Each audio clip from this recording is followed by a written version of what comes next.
What's up, guys? Welcome to another episode of True Crime Society podcast with Stephanie and Olivia. It is on or about August 26th right now, depending where you live, but that's the date when we're recording this. So if anything drastic happens between now and the time we release this, and we're not talking about it, and you're wondering why, that's why. There's also one thing I want to address. And yes, I know I'm a fucking idiot who pronounced epitome the way it's spelled. Some people gave us a message and let me know that I said it wrong. Also, my boyfriend texted me and told me I said it wrong. And I know it's something I've done in the past. It just doesn't register as like the same word for me. Like I know epitome is a word, but when I see it written, I don't think it's the same word. When you were saying it, I'd like it is different to how I would say it, but I just thought maybe it was a regional difference. I know, because we say things different. But yes, it's been pointed out. I won't do it going forward. I'll just skip the word completely. But yes, I know I'm an idiot. Substitute it for a different word next time. Yeah, or just I'll be like that E word that I can't say. But you got your second vaccine today, and I was worried that you'd be feeling sick, but I'm glad you're not. Well, yesterday my time, so it's been about, my brain is mush at the moment, but about 16 hours since I've had it. Feeling good, feeling fine. No dramas except for a sore arm, but that's all right. My arm hurts so bad. It hurt more the first time. Like I could hardly lift it the first time, but this time it just feels like, normal needle soreness, but I haven't really spoken about it much, but we've been in lockdown here, I think 9 weeks. Honestly, it's so weird because the days drag on for so long, but then it also seems to have just absolutely flown by. I don't even know where these 9 weeks have gone. They're just a bit of a blur, but that's what I've been saying about like the last year here. So we've been in like lockdown, like on and off. And I'm like, I feel like when it's happening, time's going so slow, but then you look back and I'm like, how is it 2021? It's like almost over already. Like it's September. Like where the fuck did the last 2 years go? It's some weird COVID time warp or something. I don't know. Like every week, like because I get these, like this is how I now measure time. Every week on a Friday, I get these emails about real estate for the weekend because I like looking at real estate and like things that you should look at. And I'm like, how is it Friday already? How has this come around again already? I don't understand. But we've been in lockdown for 9-ish weeks. Feels like longer because it kind of was up in the air if we were going to be locked down, and then we were, and then they've now extended it here for another 2 weeks. So my kids have been off school for 9 weeks. So it's been a fun time. But hopefully, in COVID in Sydney, I know I've spoken about it before. We had no COVID for a long time, so we were so lucky. We had basically a year almost of like zero COVID, a few small outbreaks here and there, but generally no community transmission. And then there was some quarantine breach in June or May, or I think it must have been June. And now it's quite bad. Like up in Sydney, they're at 1,000 cases a day, which it's the most they've had during the whole entire pandemic, even last year when it first started. Anyway, so they're now trying, I think they've abandoned the idea of ever having zero COVID here again, and they're just trying to get to 70 or hopefully 80% vaccination rates before things will reopen. So they're saying that we're on track, I think, for 70% by October.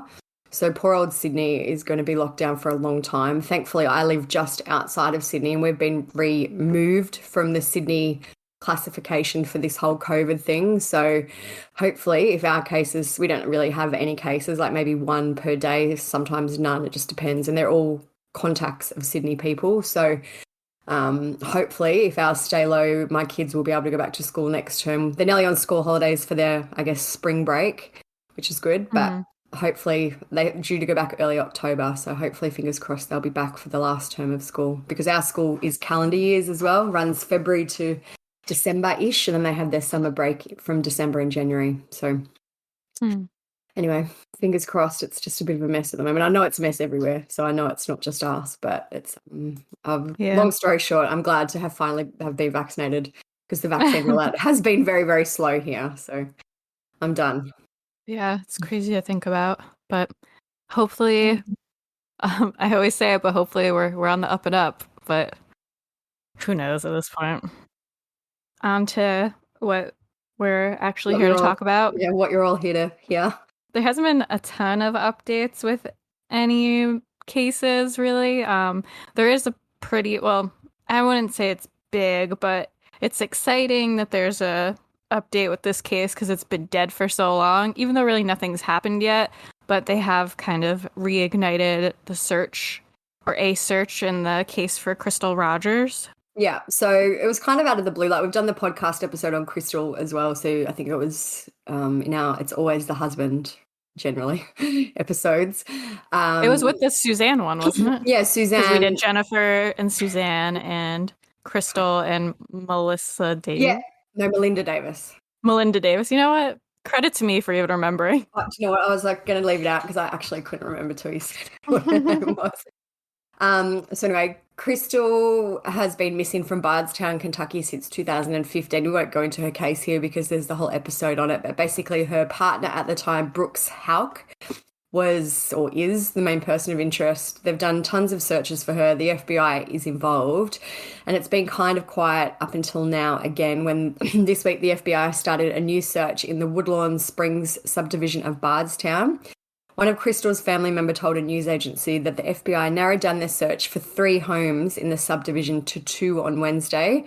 They ripped up a concrete driveway and that investigators searched inside of the homes. And because the reason that they're searching these homes is because Crystal's partner Brooks built the houses back, I'm assuming it was around the time that she disappeared, and that he also owns both the homes. I saw some footage on Twitter. There was a truck, they were, taking away huge, big slab pieces of concrete. I thought they must have been taking them away to be forensically analysed, but I've since read that they're basically hauling them away to dump. So I think they must assume that she must be my original thought was maybe they thought that the concrete had been poured over her. But it sounds like now maybe they think she might be even, more below the driveway that's there. They've been using drones, cadaver dogs, and sonar. And then there's a journalist called Shay McAllister, and she's been doing a really good kind of play-by-play update. It says there've been well over 20 truckloads of concrete and dirt hauled away. The dirt and stuff that they're moving isn't being guarded, and that basically when the searchers leave at night, the journalists are able to go and kind of walk around and have a look at the scene. So it doesn't sound like it's especially, what's the word, like it's not a closed crime scene. I guess they're just looking. One of Shay's colleagues went to Brooks's house and knocked on the door and asked him if he wanted to say anything, and he said no comment. And the FBI also released a statement today, and it says, as our latest search related to the disappearance of Crystal Rogers continues on the 3rd day, FBI investigators are focused on finding any evidence that will shed light on what happened to her. While we do not have a timeline in regards to when the search will conclude, we will continue our efforts for as long as it takes. So it sounds like they're committed. They must have a really good reason to be so committed to searching this single site after all these years, and to saying there's no time frame for it to end. So I'd love to know what evidence they've had about, to conduct this search this week. Yeah, it is. It's a case that a lot of people have followed for a long time, and I said to you yesterday, I saw that it got to the front page of Reddit, which I never really see true crime stuff on there. So it's kind of shocking to just be scrolling and to see this on there. And while it was a lot of people who were actually following the case and talking about it, kind of one of the main reasons why it was so upvoted was because the FBI has this like banner on their tent that they're using to like, dig and whatever, one of those tents that they have at like sport tournaments and stuff. The banner literally looks like it's made to promote like a radio DJ or something like it looks they're like advertising. The FBI is right here, like free t-shirts, mixtapes, like come get your merch. It's literally like FBI investigation, but it just literally looks like it's for a radio DJ 10 at like a music festival or something. It's so weird looking, but I'm glad that's getting it more attention. Yeah, hopefully they'll find something. I think it's pretty obvious that everyone thinks Brooks is involved. So yeah, and I can't believe, I think I said it in the episode too, I can't believe he's been that lucky that she hasn't been found, because I don't think he's very intelligent. No, it's only a matter of time. So hopefully there'll be an update with some concrete evidence soon. It'll be right when we put out this episode. I know, I guarantee as soon as we finish this, it'll be like, we found Crystal, which is good, but Hopefully. So if that happens while you're listening to this and they found her like yesterday, just know we knew this was gonna happen. We said it, we predicted it as usual. I hope it happens though. That'd be great. I know her mum's so sweet. Her mum, bless her heart, she's been doing more interviews, and her mum has, I don't even know how she's gotten through all the things that she's endured. So anyway, hopefully for her there's some closure soon. Yeah. And then we talked about last episode that Barry Morphew is going back to continue his hearing to see if that the case would be taken to trial. There was another update with that. The preliminary hearing started earlier this month, and it has just concluded now. It seems like there was a little bit less that happened in the last 2 days than that happened in the first 2 days. If you go back to our last podcast episode, you can listen to the kind of summary of the first 2 days. But this time, former FBI agent Jonathan Grusin was cross-examined. He testified that surveillance from the hotel in Broomfield, which we've spoken about before, where Barry was found smelling of chlorine and he had a weird kind of story going on. It didn't appear that in any of the footage Barry was kind of transporting or carrying a body. They also said that they brought dogs in and did a search of his truck and looked for signs of any human remains, and they didn't find anything. The same agent said that Barry asked for immunity, but Barry's defense said that he only did this after he watched YouTube videos because they said, don't talk, don't do it, because they will use it against you. So Barry's been getting his legal, defense off YouTube, it seems. Like, why is he looking at it on YouTube, Yeah, though? wonder what he was searching for to find that. Earlier in the hearing, a former FBI agent revealed that they also found a tranquilizer dart cap in the dryer of the family's home. They said that it was actually a needle sheath for a tranquilizer dart gun. Barry was said to have shot deer kind of in the past with these darts, and then he cut off their antlers, which apparently doesn't kill them. So that was their reasoning for why there was that tranquilizer in the house. There was also a sheriff's deputy who testified and said that there were only empty darts in the gun safe, and it appeared to him that the tranquilizer gun did not work properly and that it hadn't been used in some time. So that's kind of a weird piece of evidence. There was another witness who was CBI agent Joseph Cahill. He said that according to reports from scientists, there was unknown male DNA found on the handlebars and brakes of Suzanne's bike, and in the backseat of her car and in the glove box. So randomly, there were 3 partial DNA profiles returned from the glove box from men who were all tied to unsolved sexual assault cases. Seems to me this is so weird and wild, and no one's actually really saying anything. Talking about it? Because that's the one thing that make me be like, oh, maybe Barry didn't do it, or like at least that's enough of like a hole in the story that he might not get in trouble for it if he did do it. Crazy. And it just seems like I feel like this is the defense setting it up, and this is probably their most, their strongest defense point, I would think. Yeah. Yeah, it's weird that's not looked into more. If it's connected to other unsolved cases, wouldn't you want to be like, wait a minute, who is this that was in the car? How could it possibly be in her car? I'm assuming that her car was never stolen or anything like that. I don't know. Because it must be someone that they know. Anyway, at the end of the 4-day preliminary hearing, Barry's defense team told the court they didn't believe prosecutors proved that proof was evident or that the presumption was great enough to convict Barry. They asked the judge to make a ruling immediately so that Barry didn't have to sit in jail, but the judge said no. The judge said he had more than 20 hours of witness testimony and 25 pages of notes to go through before he could decide if this case should go to trial. And he also said that there was more witnesses called in this case than any other preliminary hearing that he's ever presided upon. He has said that he will make a decision on the trial by September 17, and he will hold a public hearing to explain his decision, scheduled for 1:30 p.m. So we'll have to give an update on that. I know a lot of people have been saying that they don't think, based on the evidence that we've seen in this hearing, that there is enough to convict Barry. A lot of it's circumstantial and things like that. I feel like they don't have a super strong case, the prosecution. I feel like they can't prove it beyond reasonable doubt. No, obviously we know that Barry probably did it, but there's no actual real proof. I wonder how he disposed of her body if there was no evidence in his car and he wasn't seen with anything that could be, even pieces of a body. So I don't know. I'd like to know more. Maybe she's buried close to their home or something like that. Imagine he didn't do it. Oh my gosh. I would I be would be like, take down the episode. It's never the husband. It's never the husband. Uh, I feel like these three men from the sexual assault thing are just a weird inclusion. I don't think that there's no evidence that she was abducted by anyone else or, anything else like that. It's always been, surely it has to be someone inside the home or someone close to her. and they might just know a serial rapist. Very, very strange. And I figured too, there's probably more that they haven't let out that they'll hold back if there's a trial, maybe. Yeah. So we've got about 3 weeks till we find out if Barry will go to trial or not. Hmm. I don't know. I couldn't pick either way. I wouldn't be surprised if they said no, but then I also hope they say yes. So. Yeah, I won't be surprised if it goes to trial, but I also won't be surprised if it doesn't. Yeah, same.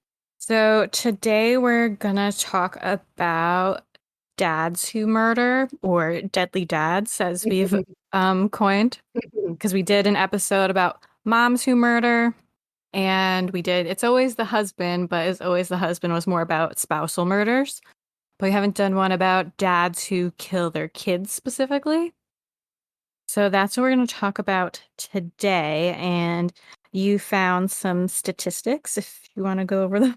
So we spoke a bit about the statistics in terms of mums killing their babies in the other episode, but I found that fathers who kill their children are more likely to have a history of domestic and family violence. They are more likely to kill out of revenge towards a partner or former partner, which I think that all the cases we're going to discuss today are basically a revenge killing, whereas I find more women probably do it for mental health reasons or not so much in terms of retaliating against their partner. Yeah, even though with Matthew Coleman, like, it is revenge, but like also because he's fucking crazy, but Yeah, technically he's revenge. and like, do you know what? I have no doubt that all these guys are probably generally mentally ill as well, but their motivation isn't because they were crazy. Their motivation generally, obviously generally is because they want to get back at their ex-partner or partner. A lot of women seem to do it because they feel like they're saving their kids usually. Yeah, saving them from the partner or, from whatever their The reasoning world. is. Yeah. Yeah. So for Miller's side is when both the partner and the children are killed. Are killed is committed almost exclusively by men, which is also very true. You very rarely hear of a, case where the mother kills the father and the children. It's usually the mother just kills the children. Mm-hmm. Researchers suggest that this indicates men are more likely to have proprietary attitudes to both women and children, and women have their attitude primarily towards the children. So I know that it seems like men do this more. I did read a stat that said it's basically almost equal, though, in terms of women and men who commit these type of crimes, which is interesting. I feel like I hear more stories about women like killing their kids. I Also, reckon like, my theory, this is not a scientific theory, but my theory on why that is because women are generally the ones who are into true crime, generally. So they're, when you see a case about a woman who killed their two little kids and you always think, my gosh, I could never do that. You're a bit more empathetic. Not even empathetic, but you can relate to it a lot more, I guess, if you've got young children yourself and things like that. So that's my theory on why. I also think from like a media standpoint, it comes off as more like shocking because, mothers are supposed to be motherly and kind and not murdering their kids. Not that fathers are supposed to be murdering their kids, but you know what I mean? Like, it's supposed to be like this great bond between a mom and a kid where it seems like it's more shocking for some reason. A lot of time when you think of just murderers in general, you usually think male. Yeah. But females do murder. Yeah. So when we were talking about this episode, a lot of these men killed their families and their kids in these crazy ways, whereas women I find generally do it a lot more basically, if that's the right word. Yeah. Like they do it to kind of minimize pain and minimize fear. Like obviously I'm generalizing. I know that there's cases where they don't, but they're generally like a more quick death and a less violent way of doing it. Yeah, and guys do like crazy shit. Yeah. Crazy. I wonder why that is. So, speaking of fathers who kill their kids in fucking crazy ways, the first one we're going to talk about is Matthew Coleman, which happened really recently. It only happened, this month? August. Yeah, like maybe 3 weeks ago. Yeah. Yeah, and we posted about it and it blew up pretty quickly because it was just like such a shocking headline. The headline was Father murders two kids in Mexico with a wooden stake initially. It turned out that it probably wasn't a wooden stake. It was actually like a spearfishing gun, which doesn't make it any less crazy and Yeah. awful. But just seeing that headline, people were like, wait, what? So that's the first one we're going to talk about today. We are following just a heartbreaking story impacting both sides of our border. A surf school owner with ties to San Diego is now accused of murdering his two toddlers. It's so young. It's just so hard to hear. News 8's Chris Groh joining us live in San Ysidro now, and you've been staying on top of the latest developments. So what details do you have now, Chris? And Matthew Coleman, that is this man's name, the 40-year-old in federal custody right now. He was actually arrested trying to cross back into the United States of America from Mexico here at the San Ysidro border crossing. Now, take a look here at your screen. This is a picture of Coleman, and we also know there are a number of other pictures taken from surveillance cameras that Mexican authorities say show exactly the timeline of how they believe what led up to eventually the murder of these two children, a 3-year-old boy and a 1-year-old girl. Now, Mexican law enforcement say that they found both children stabbed multiple times at a ranch in El Descanso, but using surveillance cameras, law enforcement discovered that Coleman had actually checked into a City Express hotel in Rosarito with his two children on Saturday evening at around 8 a.m. Coleman can be seen in those surveillance images leaving the hotel with his kids early Monday morning, just before 3 a.m. He then returned about 3.5 hours later by himself. Shortly after that, authorities arrested Coleman at the border on suspicion of murder. A little bit of background on him and his wife and his family. Matthew Coleman and his wife, Abby, they seem to have, the typical picturesque Instagram life.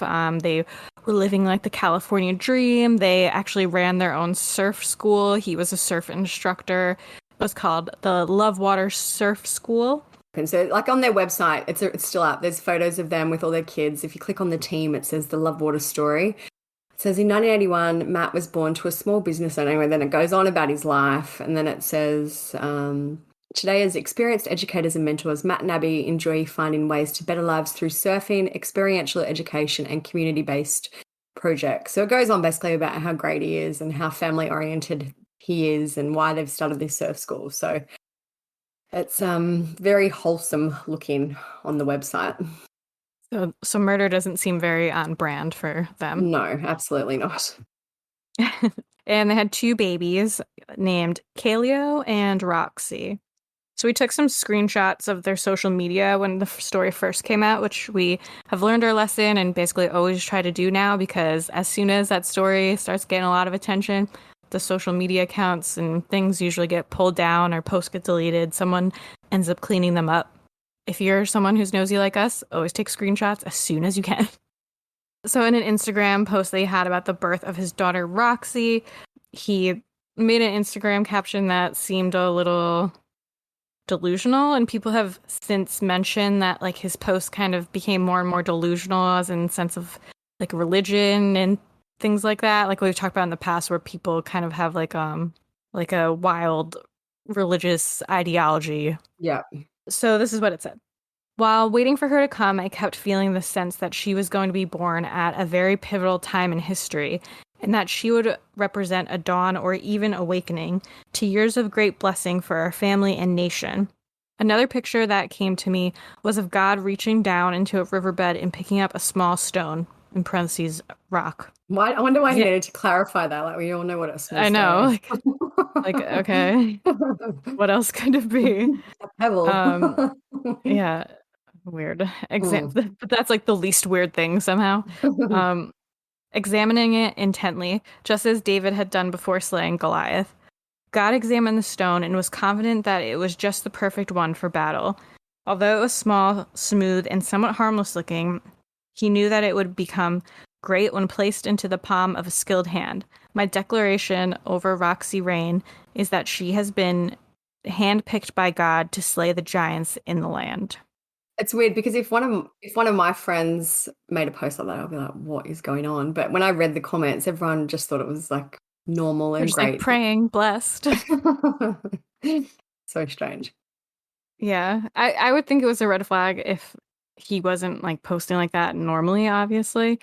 If he wasn't super religious. And I feel like people have since said like he really wasn't super religious until recently. yeah, like they were like the good Catholic family, but he wasn't posting stuff like this until like over the last year or so, or a couple of years. Yeah, so in November, so early November last year, so less than a year ago, he wrote another post. I won't read it all because it's long, but he goes on, while worshipping with friends this weekend, I had an unexpected wave of thoughts and images come over me, which brought me a lot of hope. And then he just goes on to talk about, it's almost as if God is praying over us. I pray that your hearts will be flooded with light so that you can understand the confident hope. So this was obviously going on for a while before this all happened anyway. So Yeah, and I guess it's hard to say, like, maybe some people saw that and they're like, oh, great, he's, finding God and being religious now. Like, yeah, who's to say, like, it's a religious delusion right off the bat? you'd never assume, or like I'm assuming, especially from what they portrayed that their lives were like, that he would do something like this. So Yeah. anyway. Besides all the posts, we don't really know much else about his life up until August of this year.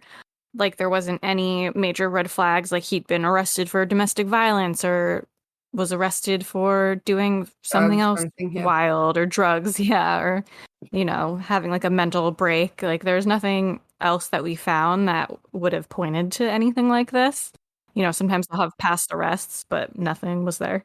When I was looking to his wife's social media has always been either blank or very locked down. So I never really could see anything from hers either to kind of support. Like her last Facebook post is from 2019 and it's her selling some sunglasses and her Instagram's private. So it's all basically just based on his posts and what he put out there.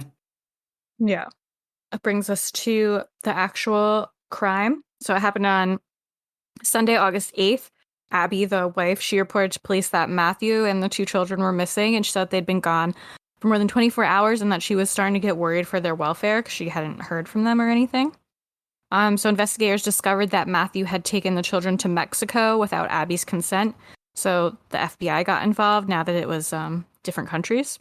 And the Santa Barbara Police Department put out a statement that said, on August 8th, 2021, the Santa Barbara Police Department took 3 missing person reports from a mother who indicated her husband and children had been missing for approximately 24 hours. The mother was concerned for the well-being of her husband and their 2 children. During the investigation, Santa Barbara police obtained evidence that the father and the 2 children had possibly traveled to Mexico. Santa Barbara police have been working directly with the FBI and U.S. Border Patrol regarding this investigation. Because this investigation potentially involved the jurisdiction of another country, the FBI is the lead investigating agency. So then the FBI's Los Angeles field office released a statement that said, the FBI is working with police in Santa Barbara following a report they received about 3 missing persons, 1 adult and 2 children who are believed to have crossed the southern border and into Mexico. A joint investigation is underway among the Santa Barbara Police Department, the FBI in Los Angeles, and San Diego, U.S., Customs and Border Protection, and Mexican authorities. They did move super quick in this case, which maybe leads me to believe I'd love to know more about that because, usually maybe they would think it might have been a custody issue or a family dispute, but they did seem to move super, super quick and do a lot of investigation. So, which is good because it had a quick outcome for Abby, I guess. At least she didn't have to have this drag on for months and all that. Yeah. I wonder if it's just because he went to Mexico and they thought that was weird. Yeah. Even for them to, we'll go into how they kind of figured out he was in Mexico. So even for them to do that, it seems very quick. Yeah. Maybe just because I don't know, lucky they got on top of it anyway. Court documents outline that the investigation started on Saturday when Abby contacted the Santa Barbara police to report that her husband had left the couple's residence in a Sprinter van and she didn't know where they'd gone. Next day, Abby filed a missing persons report, and she was able to track Matthew's phone and discovered that it had been used in Rosarita, Mexico. Authorities kept tracking Matthew's phone and saw that he was near the San Ysidro port of entry at the U.S.-Mexico border on Monday, August 9th. So the FBI sent officers to intercept Matthew as he re-entered the country, and they discovered that the children were not with him. American FBI agents contact law enforcement officials in Rosarita and learned that That morning, Mexican authorities had recovered the bodies of 2 children matching the description of Kaleo and Roxy. CCTV footage has come out, or at least stills from the footage has come out, of him in Mexico with the kids. You could see him checking into a hotel. It's the City Express Hotel in Rosarito with the children, and he's seen leaving with both of them on Monday at 2:54 a.m., and then he returns alone later that same day. Without them, obviously.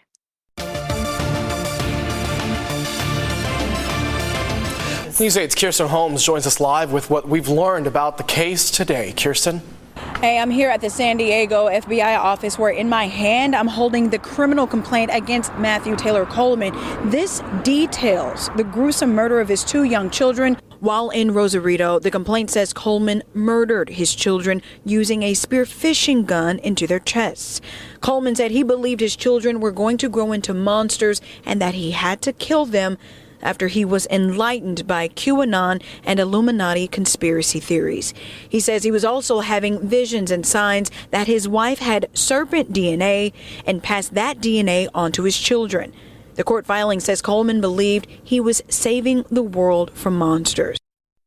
It's believed that after he left the hotel, he took the 2 children to a farm nearby where he brutally murdered them. Roxy was only 10 months old and was stabbed 12 times with a wooden stake. And again, like I said earlier, it turns out it probably wasn't a wooden stake, but this was the initial report.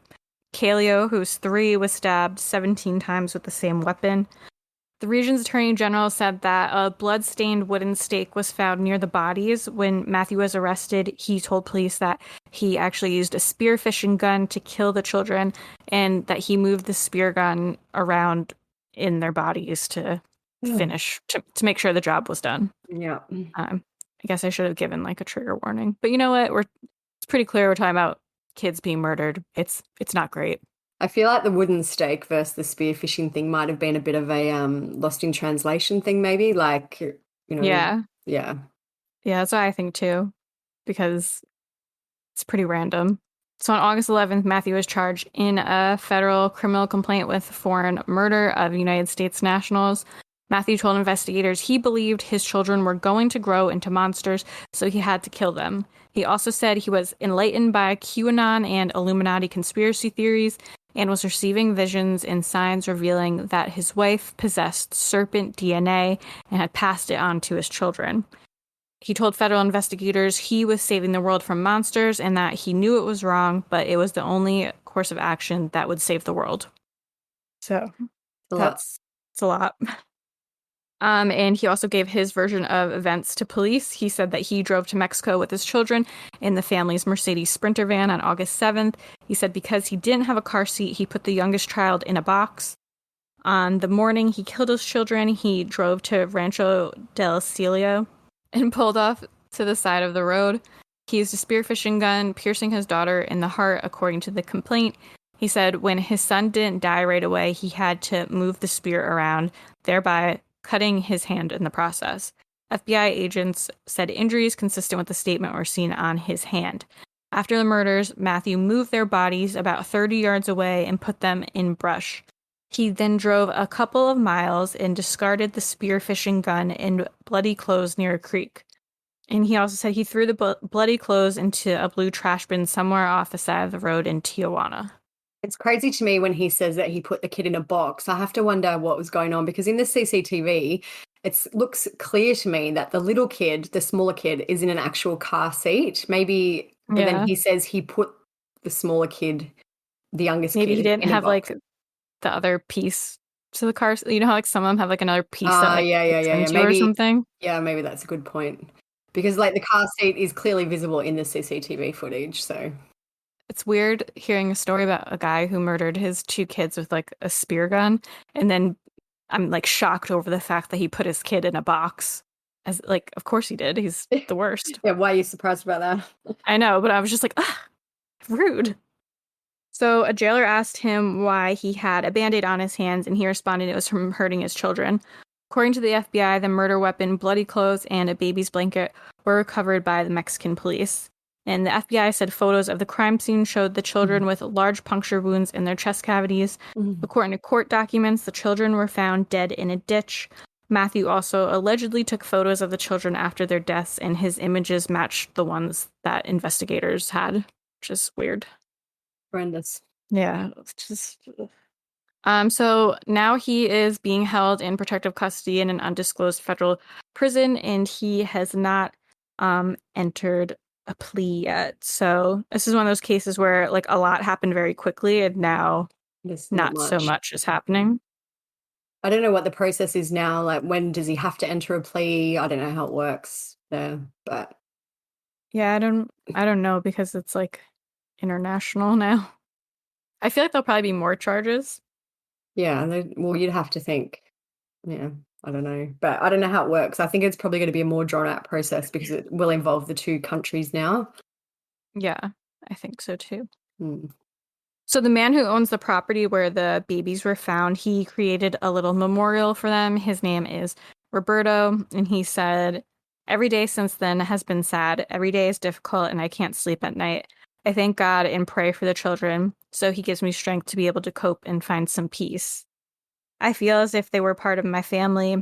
I think about them all the time," he said, and he added that he would like to meet the mother of the children, inviting her to visit his memorial. So crazy. Like, imagine just going out to do your daily yard work or whatever he was doing and coming across that. Yeah, it's definitely traumatizing. There was a little update that we found in People magazine, if you want to count it as an update. Basically, just someone gave a comment. A family friend told People that Abby is devastated. She's confused, stunned, and just destroyed inside. She never had any idea he thought all these things. She thinks he just snapped. Something must have happened in his brain. She hopes to be able to ask him for answers face to face someday. But for now, she's just grieving. We all are. It's an absolute nightmare. I couldn't even imagine, like, if it really was just like he just snapped and she's so confused. Like, imagine your significant other just doing something like that, and now you can't even really talk to them or ask them, like, what the fuck? And they murdered your kids. Like, you're grieving the loss of 3 people, basically. I've seen some comments online where people say that basically she was kind of in on this whole conspiracy religious craziness. Yeah. I haven't seen any proof of that. Like, it could be true, I don't know, but if I think it's bullshit. Yeah, I think so too. Like, even I you think know, so because as soon as like the story came out, like people were just commenting that on our Instagram, saying like the wife was in on it and blah blah. And it was literally like a half hour after the news came out. So I just think that, you know, some people are just assholes and like to be dicks and watch the world burn. even I saw when we made the Facebook page post about it, and someone was commenting like, "I heard rumors that they were both on drugs." I'm like I haven't seen anything along those lines. I think people just like to Imagine just like make up having the stuff. confidence to just like fucking say shit like that and feel no remorse. Like, I get upset if I pronounce a word wrong. I couldn't imagine just starting a whole Blatant disgusting lies. rumor. Yeah. So crazy. I had a look online. I can't see any obituaries for the kids or any, you know, memorial thing. I'm assuming they're going to keep that very private, which is understandable. But yeah, I haven't seen anything like that. And I haven't seen anything else about what the timeline for Matthew's criminal trial will be. So hopefully stuff will start happening soon. We'll be on the lookout though for updates. Yes, I think this is quite a big one, so we won't miss the updates, fingers crossed. Mm. I was just going to say, make sure you check out the blog because it's got the CCTV, all the screenshots from all their social media, all that type of stuff on there. So have a look at that. Yeah, and the CCTV stills, they just make you feel really gross looking at them. Not like gross, but just like, ugh, because you just know what's happening. It's Just- always weirds me out about CCTV. It's just I crazy. know. Before we move on, like, I'd love to know, hopefully it'll come out one day, like why he chose this hotel. Why did he go to Mexico? Why did he leave with them at 3 a.m. or 2:54 in the morning? Yeah. And like, I wonder what his actual plan was, if he had a plan, or if, you know, hopefully one day Yeah. we'll know more. Yeah, I think the only way we'd find out a lot of that is if he decides to tell, Yeah. which he might. He was pretty forthcoming otherwise. I would say this might be one where the insanity plea might come into play. Yeah, and I think he probably could get it because it's what it seems like. Like I was saying in the beginning, like it definitely is insanity, it seems, but also was revenge in like a weird type of way with his wife having serpent blood. I don't know. Very strange. Yes. But next we're going to talk about a few smaller ones, some from Yeah. Australia. So hopefully there'll be new news to everyone. Cross.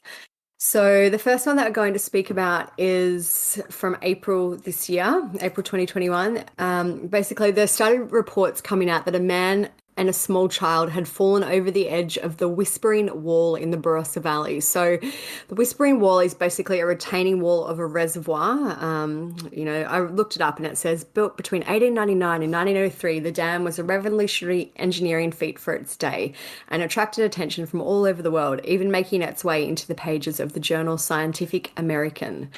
So people go there because it's kind of, something different, I guess. It says, and the kind of unique thing about it is that it has unique acoustic effects.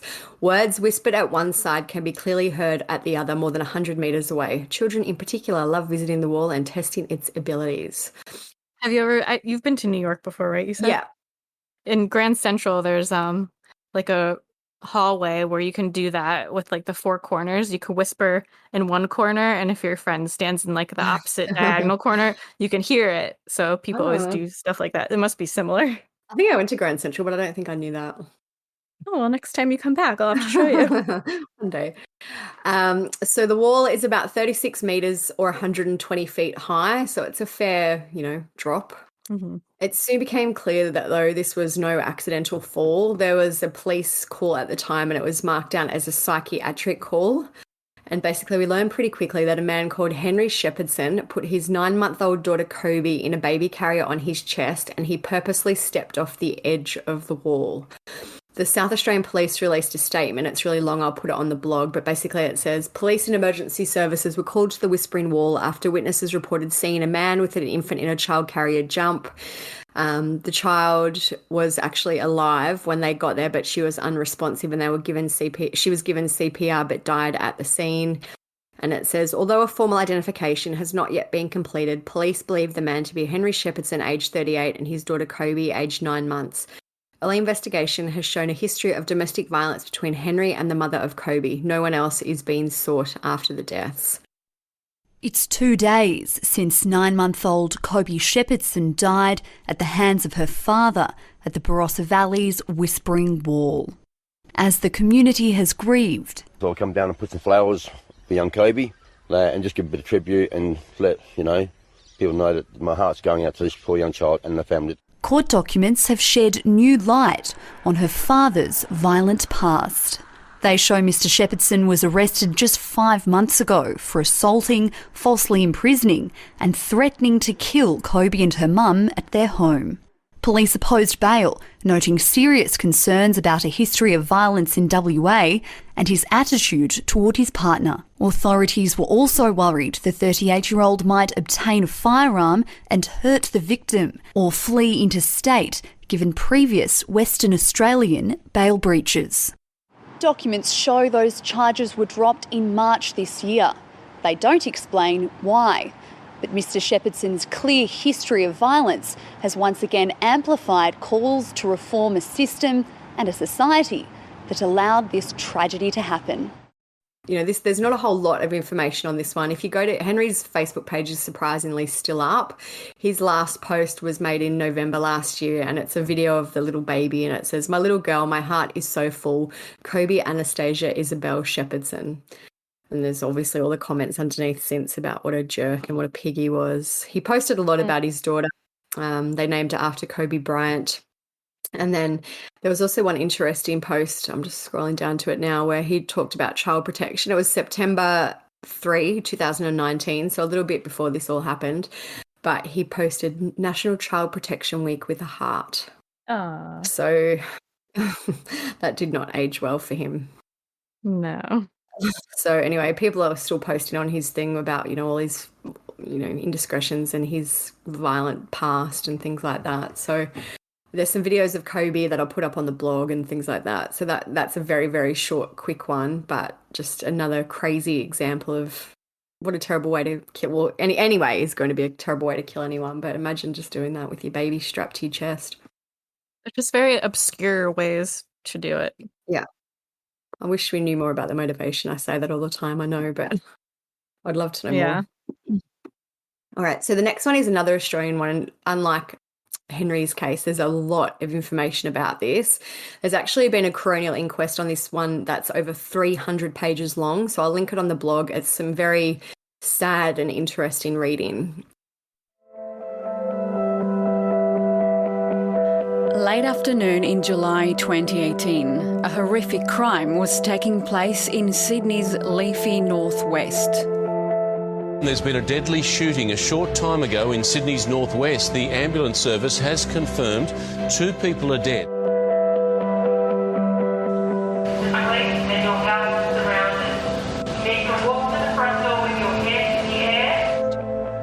The young brother and his sister in Sydney shot dead by their own father, who then took his own life. 68-year-old John Edwards murdered his own teenage children, Jack and Jennifer, who were living with his ex-wife, Olga. I just couldn't believe it. I cried straight away. I just couldn't believe it. After hearing the terrible news, Lana Kassian texted her friend Olga Edwards. And she texted me, "John killed our children. My mind is dead." July 5, 2018 was when this all took place. John Edwards entered the home of his ex-wife Olga. They lived in Sydney together. The couple had 2 children, Jack, who was 15, and Jennifer, who was 13. I'm guessing that the children knew that their father wasn't there for a great reason, and that when they found, they were huddled together under a desk.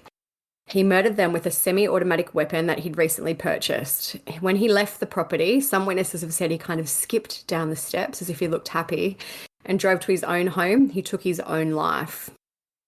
Following their deaths, as I said, they held a coronial inquest, and it was found that John had been extremely abusive in the past. Over a period spanning 40 years, he had 6 former partners and 10 estranged children. In terms of this marriage and these children, Olga and John married in 2001. They met online, I believe, and she moved from Russia to start a life in Australia with him. Olga was very intelligent. I believe she was an attorney. But anyway, she still somehow managed to come across John and move to Australia to start. And then you just get trapped. So that was 2001, they got married. He applied for a gun license in 2010. Here, it's a bit different to the US in terms of gun control. So it's quite strict here. You have to apply for gun licenses. It's very hard to get a license and hard to get a gun. So he applied for a license in 2010, but he was denied because he lied about his past on the application. During their marriage, John became increasingly abusive. He first started abusing Olga, but as the kids became older, he turned his attention to Jack. Olga took the kids and left the marriage in 2016. That same year, Olga went to the police with her concerns about John and about the safety of their children. He told the police that his ex-wife's fears were an exaggeration and said that he was merely giving his children a, quote, clip over the ear hole and a kick up the bum. So I'm guessing... Sounds very Australian. Does a kick up the bum. So since this has all happened, Olga's colleagues have come out and said that she told them almost daily about how John was hitting or otherwise abusing Jack. At one point, John threw Jack to the ground and punched him with feet and fists. And another time, she said he punched Jack in the head after cornering him in the garage. Over the years, John has been reported to the police more than 15 times for domestic violence issues. His previous partners have said that he was a controlling man who made them grow their hair long and wear mini dresses and lipstick. 2 of his ex-partners said that he threatened to kill them, and one reported that he gave her rat poison. And things were so bad that one former partner escaped over the garden wall with the kids while John was in the shower. His first wife said he was not particularly good looking, but he was charming and would bewitch you, and then he turned. So he must have been. Yeah, I don't know how. I guess he just preyed on vulnerable women who were easily, influenced. Despite Olga telling the police about John's behaviour, he applied for a gun licence again in 2016 and it was granted in 2017. John continued, good investigating and good background checking. Very, very American of them. John continued to stalk Olga after the marriage ended. He would do things like turn up to her 6 a.m. yoga class, and police reports say he did this over 15 times. They looked into the police report later and found that it was riddled with errors and it had never actually properly been filed. So there was no real record of this, crazy behaviour. In 2016, Olga applied for a divorce. She filed complaints with police alleging her husband had been violent towards her and the children. Despite those complaints, her estranged husband was later granted a firearms license and bought the guns he would use to murder his own children. When we have this kind of tragedy and fatality, and all the facts are laid bare, we see that this should never have happened. For 7 months, a coronial inquiry has investigated just how this tragedy was allowed to occur. Today, an emotional coroner, Teresa O'Sullivan, found a series of crucial, systemic and serious failures on the part of New South Wales Police, the Firearms Registry and the independent children's lawyer in the family law proceedings. The coroner concluded by saying that the evidence before her reveals that Jack and Jennifer Edwards' deaths were preventable. Between 2016 and 2018, John purchased multiple guns. He stored them in a locker at a pistol club in Sydney. On July 4, 2018, he went to this pistol club to get the guns, and reports say he closed the door to his locker so hard that it needed repairs. I'm guessing that's included because it kind of hints to his violence and his, aggression. Yeah. Anyway, so the next day after he got the guns, he went to Olga's home and killed his children before taking his own life. He left a 3-page suicide note in which he blamed Olga for the deaths of their children. Olga, you may scream out, "What has John done?" when the reality is, what has Olga done? None of this would have happened had you been a halfway normal person, he said. So he sounds like a lovely, kind guy. Yeah, what a dick. No. New South Wales Police Assistant Commissioner Brett McFadden said this was a heinous and horrible crime. So after her children died, Olga lived without her children for 5 months until December 2018. And the pain became too much for her to bear, and she took her own life in her home. So he essentially killed them all. Even though he didn't murder his wife, he caused her death. Yeah, so terrible. That's a really interesting one. It was a very high-profile one in Australia. And as I said, if you want to read the background into John's abuse and his past relationships and all that, you should check out the coronial inquest, which I will put up as a document on the blog. It's crazy. There was just so many red flags in this case, and they were all ignored or missed, or it just seems like it's one of those ones where it was totally preventable if anyone had listened to her. Yeah, if the proper steps had been taken to make sure he couldn't get a gun, to make sure that it was all documented. It seems like he was a piece of shit for a long time. Yeah. So the next one we're gonna do, it's from Texas. So I'm gonna read it because I'm American. So this one, it's a little bit older, and it was from Christmas Day 2011 in Grapevine, Texas.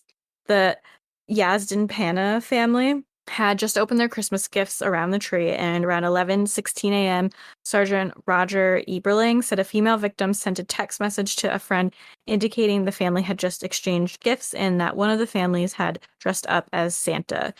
Aziz Yazdanpanah, he's 56. He killed his estranged wife, Nazrin Ramadi, 55, their 19-year-old daughter, Nona, their 15-year-old son, Ali, and his 58-year-old sister-in-law, Zoran, and 59-year-old brother-in-law, Hussein, and his 22-year-old niece, Sahara. So a lot of extended family members were also involved in this, which is wild.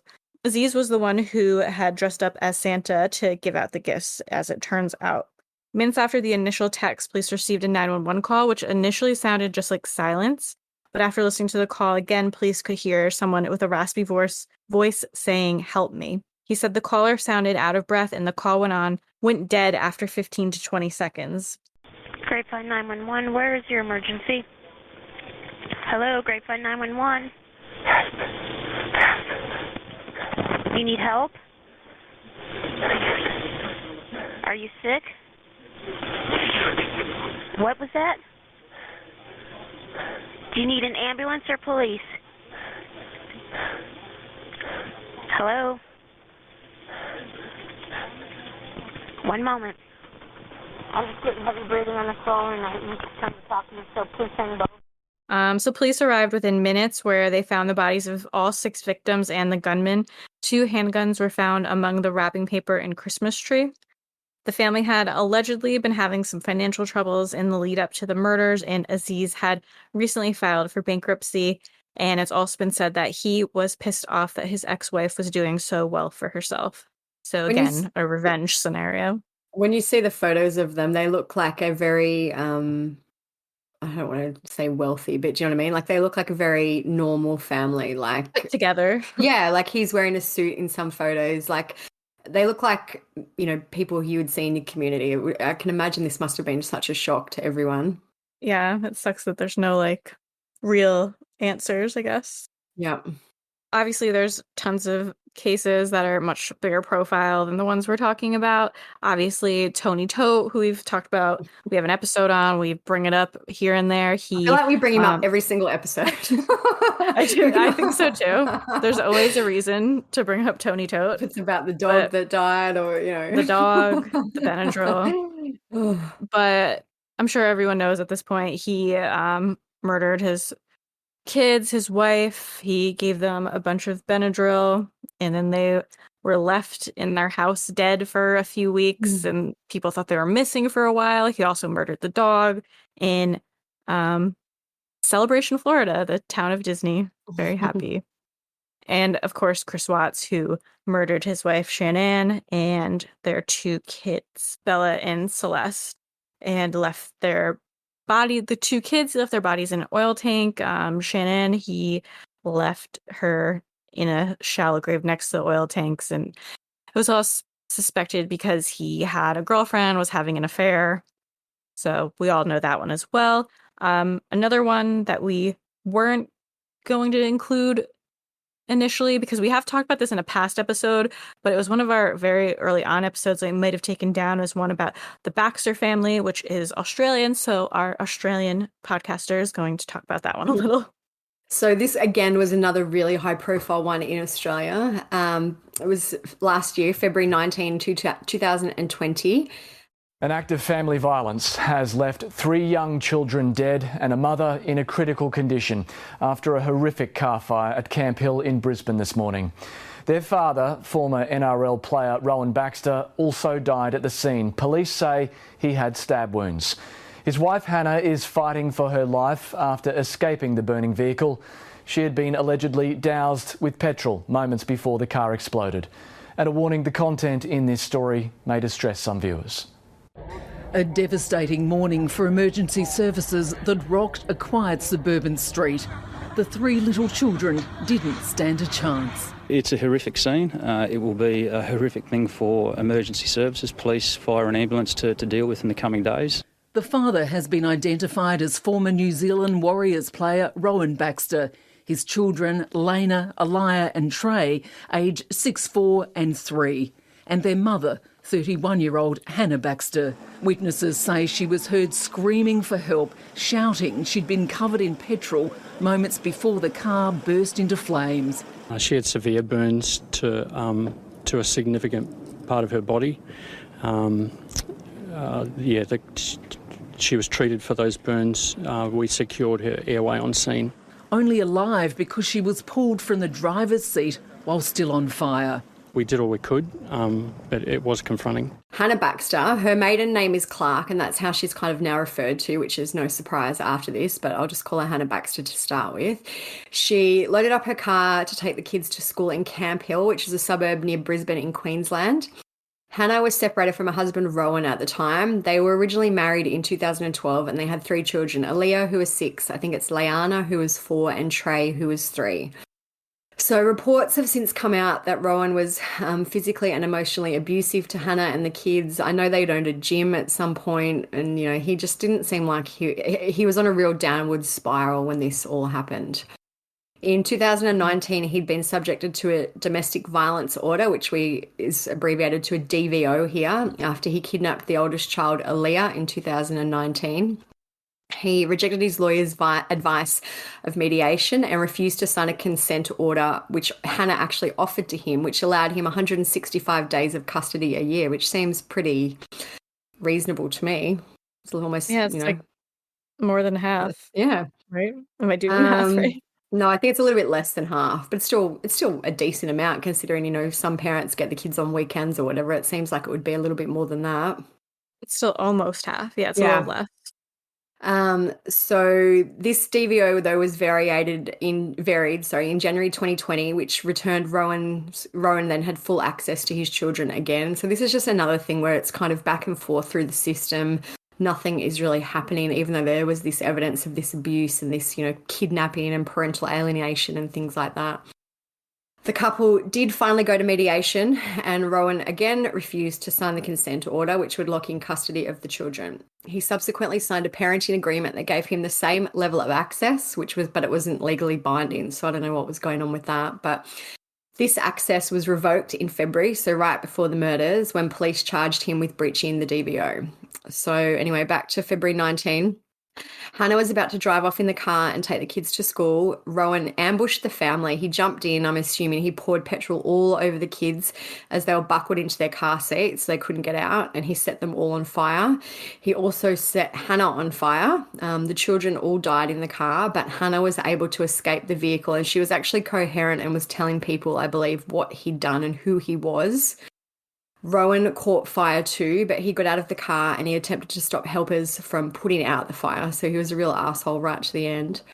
He stabbed himself to death at the scene though before he could be taken to the hospital or be arrested. Imagine being a first responder at that Oh my scene. Like, that gosh. must be insane. Like, Imagine first of all, you just- have kids in the car on fire. She's like covered in burns, trying to say what's happening. He's trying to stop people from saving the kids, and then just stabs himself to death. Like, Imagine just like going out. 'Cause Traumatic. it would have been like 8 or 7:30 in the morning because school usually Going to starts around work. 8:30. Just going into your car to go to work and then seeing this happen. Those poor Chaos. people. So Hannah did survive the initial attack.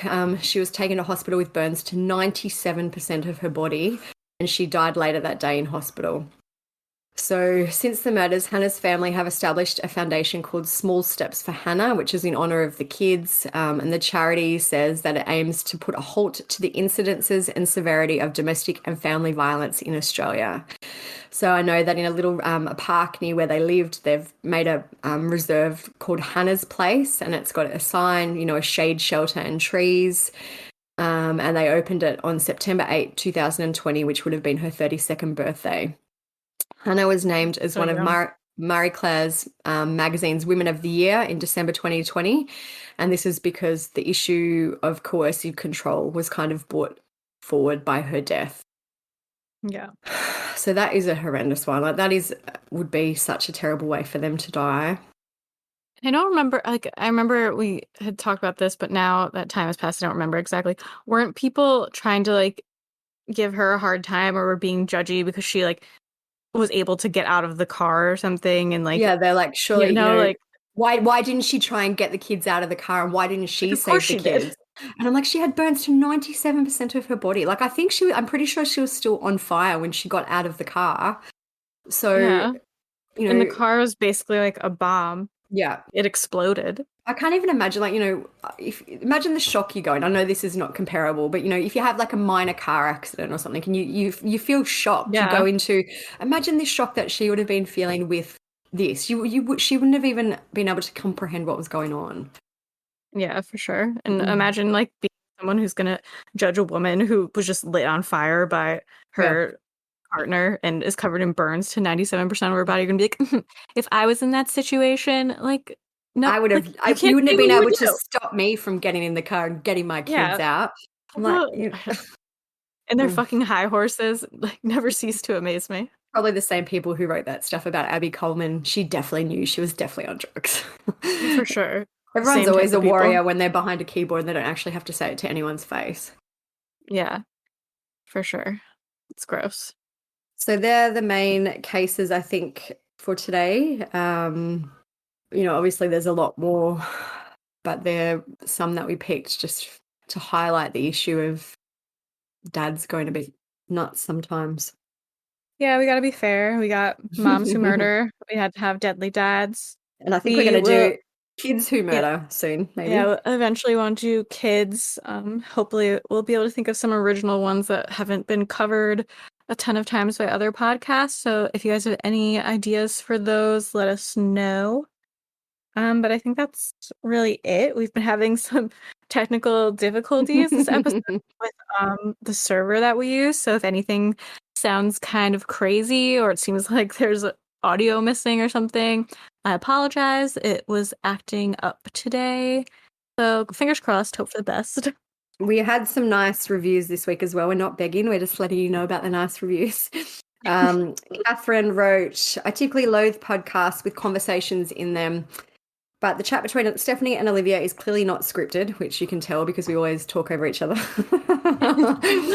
And is more akin to eavesdropping on friends' chit-chat. Who doesn't love that? Not obnoxious at all, and I enjoy learning more about what they've been up to in their personal lives. The stories themselves are great, as always, and well-researched. This is one of the few podcasts I enjoy listening to. I pop my earbuds in and listen for 15 to 20 minutes each morning while doing the dishes. So that's lovely. And then I someone else... listen to podcasts too. I listen to them in like small spurts.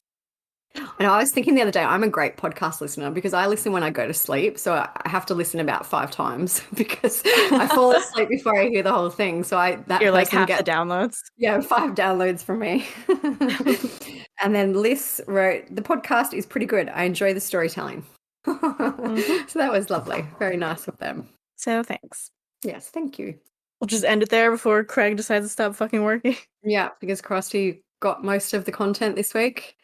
So as always, if you haven't left us a review yet and you like the podcast, feel free to leave us a review. I won't beg you, but I'll just suggest it. If you don't like the podcast, please don't leave us a review. Just don't listen to it.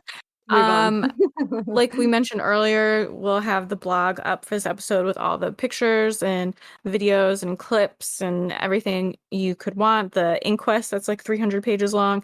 So if you want to learn more about any of them, go to truecrimesocietyblog.com. Our forum is truecrimesociety.com, where you could chat with other people. And we have been testing posts in our Facebook group again. So if you were missing the Facebook vibe, go ahead and hop over there too. We made a backup group because I'm pretty sure that our original group is just like cursed and blacklisted by Facebook. You can't even like do anything over there without getting in trouble. So we made a backup group. So if you're not in it, give that a search. It's called True Crime Society Calling for Backup. Very creative name thought of by me. And so we're testing it out there. It's definitely not going to be like the original group. We aren't going to post anything controversial, but still you could get your fix if you miss Facebook. And of course our Instagram, everything like that. Check out all that, follow everything. But otherwise, we will see you guys on our next episode. See you next time. Bye.